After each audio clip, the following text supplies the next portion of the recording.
नमस्कार, मैं संजय और आप देख रहे हैं बिहारी खबर। चलिए जानते हैं बिहार की आज की टॉप बड़ी खबर को। पहली बड़ी खबर की बात करें तो बिहार में भारत बंद का दिखा मिला जुला असर। बेगूसराय में 4 घंटे तक एनएच जाम, महागठबंधन बोला आंदोलन जारी रहेगा।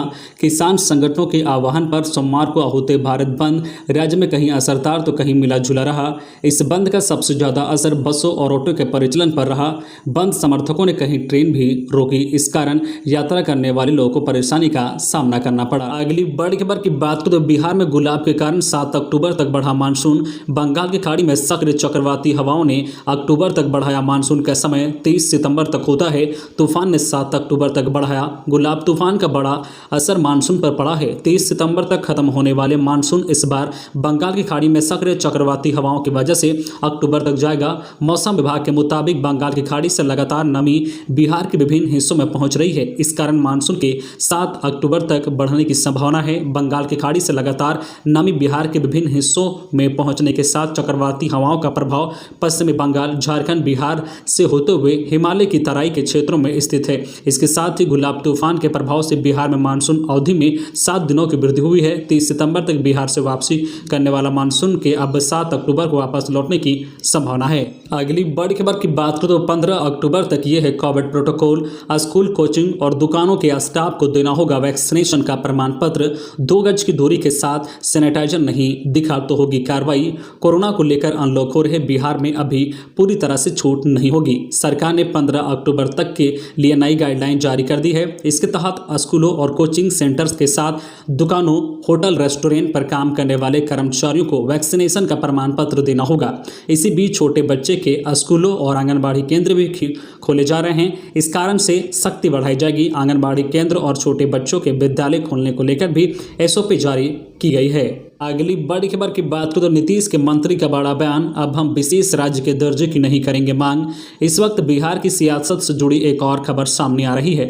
दरअसल बिहार सरकार की योजना एवं विकास मंत्री एवं जेडीयू नेता विजेंद्र यादव ने बड़ा बयान देते हुए कहा है कि अब बिहार सरकार केंद्र सरकार से विशेष राज्य के दर्जे की मांग नहीं करेगी। मंत्री विजेंद्र यादव ने कहा कि हम लोग लगातार कई वर्षों से केंद्र सरकार से विशेष राज्य के दर्जे की मांग करते करते थक चुके हैं। इसलिए अब हमारी सरकार केंद्र सरकार से विशेष राज्य के दर्जे को लेकर कोई मांग नहीं करेगी। अब हम लोग बिहार के हर क्षेत्र में विशेष सहायता करने की मांग केंद्र सरकार से करेंगे। अगली बड़ी खबर की बात करें तो ठनका गिरने से 2 बहनों की मौत, एक बच्ची गंभीर रूप से झुलसी। बिहार के बेगूसराय जिले से एक बड़ी खबर सामने आ रही है, जहां ठनका गिरने से 2 बच्चों की मौके पर ही मौत हो गई है। इस घटना में एक अन्य बच्ची गंभीर रूप से घायल हो गई है। इस घटना के बाद परिजनों में कोहराम मच गया है। अगली बड़ी खबर की बात करें तो इंटर में एडमिशन की तीसरी मेरिट लिस्ट कट अब जारी। बिहार बोर्ड ने इंटरमीडिएट में एडमिशन की तीसरी मेरिट लिस्ट जारी कर दी है। बिहार बोर्ड की इस तीसरी मेरिट लिस्ट से 11वीं में एडमिशन होगा। जो छात्र इसका इंतजार कर रहे थे वे बिहार बोर्ड के online facilitation system for student यानी OFSS की वेबसाइट ofssbihar.in पर जाकर मेरिट लिस्ट चेक कर सकते हैं। बिहार OFSS मेरिट लिस्ट 2021 11वीं में एडमिशन के लिए आए आवेदनों के आधार पर तैयार की गई है। पहले 2 राउंड की तरह जो तीसरे राउंड की मेरिट लिस्ट जारी होने के बाद अब फीस पेमेंट, कॉलेज में एडमिशन और डॉक्यूमेंट्स वेरिफिकेशन की प्रक्रिया से गुजरना होगा। बिहार बोर्ड से जो इस संबंध स्कूलों में एडमिशन के लिए आवेदन की प्रक्रिया 10 अगस्त को ही संपन्न हो गई थी। अगली बड़ी खबर की बात करें तो बिहार से देश में कोरोना का बड़ा खतरा। RT-PCR की फर्जी जांच रिपोर्ट देने वाला गिरोह बनाएगा कोरोना का नेटवर्क। एयरपोर्ट अथॉरिटी के खुलासे के बाद हड़कंप। बिहार में RT-PCR की नेगेटिव रिपोर्ट पूरे देश में कोरोना की तबाही मचा सकती है। यह फर्जी है और इसे तैयार करने के लिए एक बड़ा रैकेट काम कर रहा है। हवाई यात्रा को कोरोना से मुक्त बनाने के दावे को फेल करते हुए रैकेट देश के लिए बड़ा खतरा तैयार कर रहे हैं। एयरपोर्ट अथॉरिटी ऑफ इंडिया ने इस बात का खुलासा किया है जिससे हड़कंप मच गया है। अब सुरक्षा एजेंसियां यात्रियों को फर्जी RT-PCR जांच रिपोर्ट देने वाले गिरोह का भांडाफोड़ करने में लगी है। एयरपोर्ट अथॉरिटी ऑफ इंडिया के जो है तरफ पटना एयरपोर्ट के निदेशक ने DM को गोपनीय पत्र भेजकर बड़ा खुलासा किया है। अगली बड़ी खबर की बात करें तो नीतीश कुमार के लिए अब 2 ही रास्ते। जातीय जनगणना पर केंद्र की ना के बाद नीतीश कुमार के लिए फैसले की घड़ी। खुद के खर्चे पर कराई जातीय जनगणना या फिर बीजेपी को बोले राम राम। जातीय जनगणना को लेकर एनडीए में मचे घमासान के बीच बिहार की सरकार पर संकट आ सकती है। सीएम नीतीश कुमार को अब दो में से एक निर्णय लेना ही होगा। पहला, या तो बिहार सरकार खुद से राज्य में जातीय जनगणना कराए, और दूसरा, यदि ये राजनीतिक मुद्दे हैं तो बीजेपी से रिश्ता तोड़ना होगा। नीतीश कुमार ने दिल्ली में यह साफ कर दिया था कि अभी हम आपस में बात करेंगे, फिर सारे दलों के लोगों से बात करेंगे और तब आगे क्या करना है ये तय करेंगे।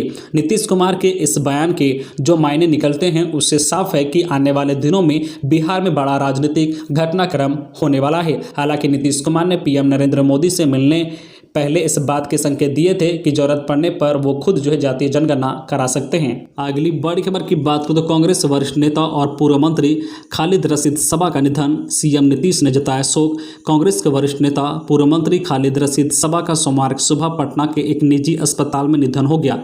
वे कुछ महीने से बीमार चल रहे थे। खालिद रशीद डॉक्टर जगन्नाथ मिश्रा, विंदेश्वरी दुबे एवं सत्यानंद नारायण सिंह के मुख्यमंत्रित्व काल में 3 बार मंत्री रहे।